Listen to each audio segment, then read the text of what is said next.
On my memo tonight, greed respects no boundaries. Take a moment to think about a mosquito net, just one net. Don't think in terms of the multi-billion procurement deal at KEMSA. Just one net and what it means to a low-income earning Kenyan or indeed household. But greed doesn't think that way. And the greedy have an entirely different philosophy. A philosophy of volumes and a philosophy of multi-billion earnings at whatever cost.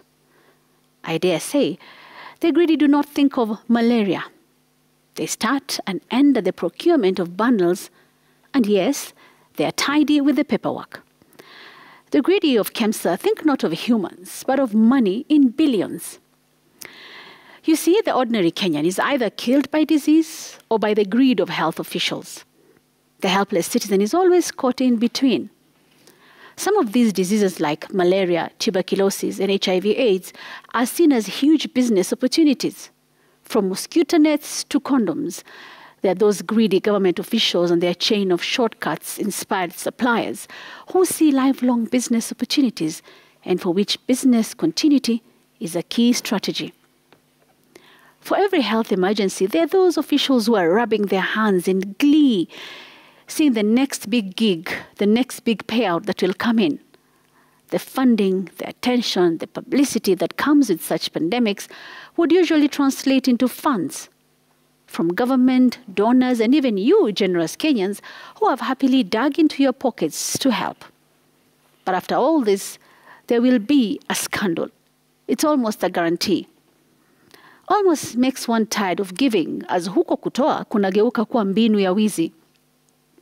Now, the latest scandal paints a picture of our usual MO when it comes to corruption, which involves senior officials. The only difference this time is perpetrators were caught with their hand in the cookie jar just before taking the cookie, saving us the blushes from one of our main donors. But still, this should not be the case at all. In the admission of Health CS Susan Nakhumicha, and I quote, "There are people in this country who are hell-bent to enrich themselves on the backs of patients and their money. Very shameful." The scandals that have rocked the health ministry for years are almost legendary, and the legend continues. According to a report released yesterday by the Ethics and Anti-Corruption Commission, 80% of the cost of health projects in this country is always inflated. Most of this project cost inflation happening at the budgeting stage. The report also shows that the average bribe to secure a contract is, listen to this, almost 400,000 shillings. In some cases, that price would be as high as 3 million. The report also showed that manipulating of costs, favoritism, and conflict of interest as the main forms of corruption and unethical conduct. This in a country which highly depends on donor funding for health projects. Hela tunazoiba sio zetu, ni msaada tunaopewa. Kwa kawaida mtu akipewa msaada kutekeleza jambo, anahakikisha anatumia fedha hizo inavyopasa. Hata unajaribu zibakie kidogo urudishe. Article 43(1) of the Kenyan Constitution clearly states that every Kenyan has a right to the highest attainable standard of health, which includes the right to healthcare services, including reproductive healthcare. Government budgets have always given huge allocations to the health ministry. For instance, in the 2022-2023 budget, the allocation for the health sector was a whopping 146.8 billion shillings, out of which 62.3 billion was to cover that elusive dream of universal health coverage.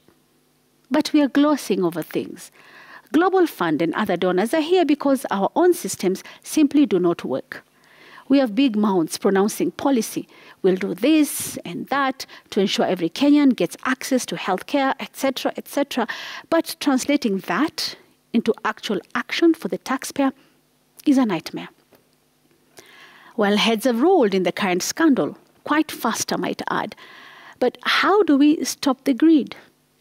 Another scandal, another memo, and the cycle repeats itself. That is my memo.